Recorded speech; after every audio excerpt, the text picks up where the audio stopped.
So I'm Julia Arliss from Academy Conferences. I'm here at the University of Aberdeen, and today I've got Dr. Jerry Huff with me, and I'm going to ask you a few questions if that's all right. I'm going to put you on the spot about rivers and things. Good, I look forward to that. So, you know, one of those old conundrums of philosophy, can you ever jump in the same river twice? Mm-hmm. It just seems frankly so trivial. Mm-hmm. Is there any point in philosophy?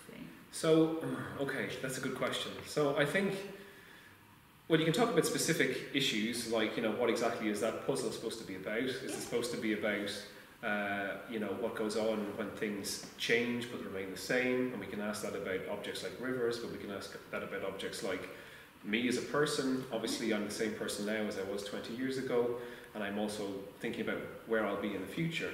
And some of these metaphysical questions are supposed to feed into thinking about, well, what is going on when we have this special attitude towards ourselves, right? So when I might be worried that you're going to the dentist tomorrow, I'm like, it's a shame, you might have a tough time, but if I'm going to the dentist, I'm going to feel a different way about that. I'm going to be more stressed.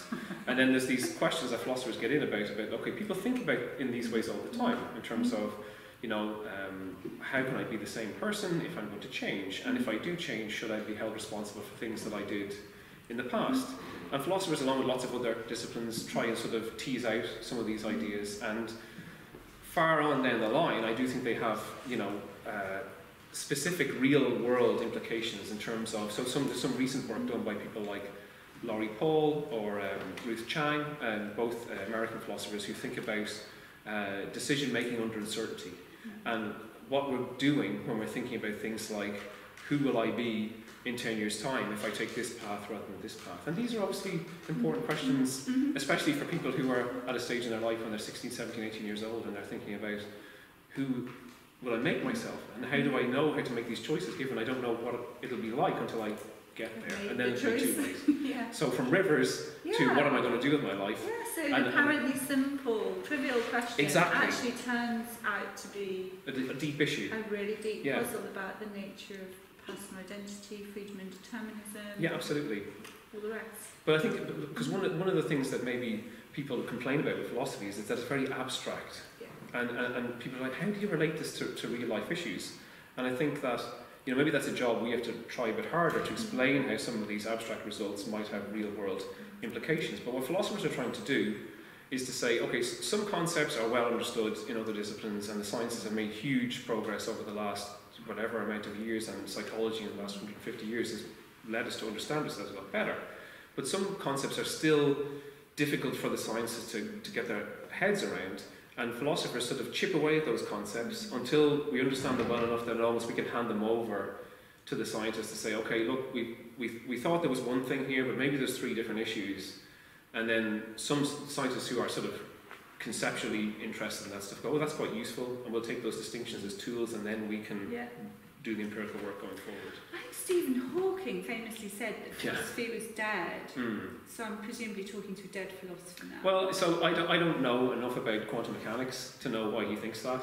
Maybe that was part of his complaint, is that like, and I think that's a fair complaint, that there's a lot of work done in metaphysics, for example, where contemporary physicists go, you don't know enough about contemporary physics, and as a result you're saying things which turn out to be actually we've shown to be false. Right. That's a very fair complaint, that, you know, philosophers aren't well enough informed about the recent empirical work, although that's challenging. I mean, how do you keep up with... This is the strange thing about philosophy, is it's a subject about everything and nothing. Right? So if you're working on something, you're supposed to know both what philosophers say about it, but also what other disciplines say about it. But I think the other complaint that Hawking seems to have is he seems to think that some of these deep philosophical questions will be answered eventually by the sciences, and I think that's something that philosophers would contest. And they think that's at least a controversial claim. And there's plenty of good arguments in philosophy that suggest that there's reasons to think that, given our current scientific methods, there's certain things that it's not obvious how we're going to explain those things, or even what an explanation would look like. So a classic example would be... Constitutes an explanation. Exactly. Classic example would be consciousness, right? And, you know, the fact that it feels a certain way to be in certain mental states.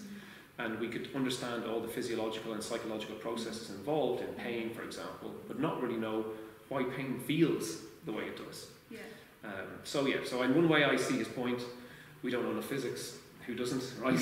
But in another way I sort of think like, it seems to me to be a misunderstanding of what philosophy is about, to sort of say, well, science will explain it in the end. You go, well, that's not obviously true. Just because it's been successful doesn't mean it's going to explain everything.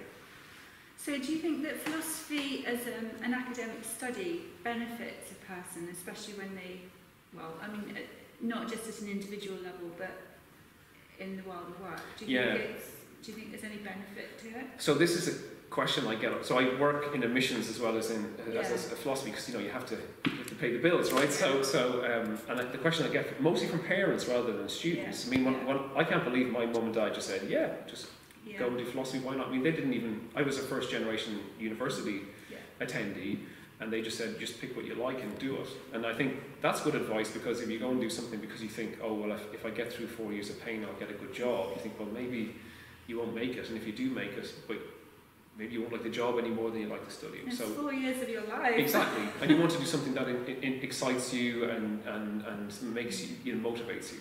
But in relation to philosophy in particular, I think because it's not vocational, there's no obvious job at the end. People think, well, what am I going to do with this? But that's a general problem with all the arts degrees. But there's the things I would say. I mean, okay, there's a practical thing which everybody says about, look, businesses are looking for problem solvers and people that can consume information, organise it and sort of manipulate it quickly and, consider for any problem, there's 3 possible ways forward. That one looks like a dead end, but let's pursue it. So philosophers are very well trained in doing that sort of thing. So there's some practical skills there which businesses look for. Transferable skills. And I also think that businesses sort of say, look, we'll teach you the business, you've got to bring the skills. But I think more generally, I have this sort of shtick where I say, look, students come to university and we say to them, reflect on your deepest held beliefs and ask yourself whether they're true. That's an unbelievably hard thing to ask somebody to do.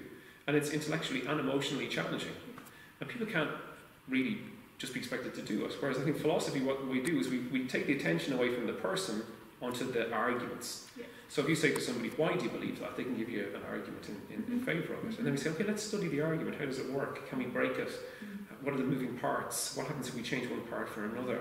And then that's a way in which you can think about these deep issues in a way which is productive and focused and academic, well-informed, and then it guides you your further research because you're interested in one particular move in an argument and you say, oh, I need to learn more about how that works.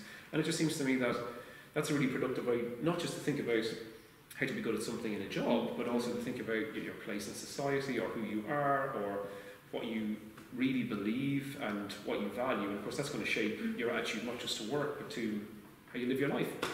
It seems to me to be one of the most exciting subjects because most subject areas you go and learn what people already know. Okay, good, yeah. But when you come to do philosophy, actually the questions are more important and interesting than the answers. Yeah, I think that's a beautiful description of philosophy, right? And in a way, like, so one example of that is, if I'm assuming, I don't know, but I'm assuming if I'm a first year biology student, it's very unlikely I'm going to say something in a tutorial to my teacher that'll make them go, oh, I never thought of that. That's an interesting idea. Yeah. Whereas I get that all the time. And the reason that is because as soon as the student arrives in my classroom, they're already a philosopher. Because they already know how to argue and reason and consider counter arguments and respond to objections. And then I can just give them a little bit, like here's a puzzle, and let them play with it. And then they start to already guess where the conversation is going to go in the academic literature, and they say that's right, but then they say this additional, and then you can just add. So that's why I think that's a great example of what you're talking about, where it's about the questions. It's not about learning a bunch of facts.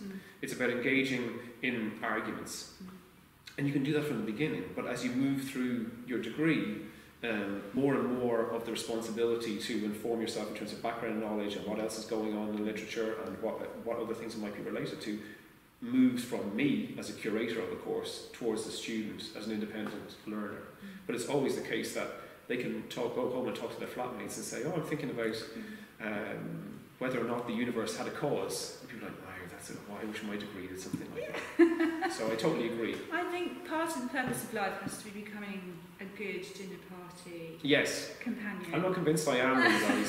We'll find out tonight. Well, that's right, but I think sometimes that's the worst thing that can happen to you is you're at a dinner party and somebody says, "Oh, what do you do?" And you go, "I'm a philosopher." And they go, "Oh, what's your philosophy on?" And I'm like, "Oh no."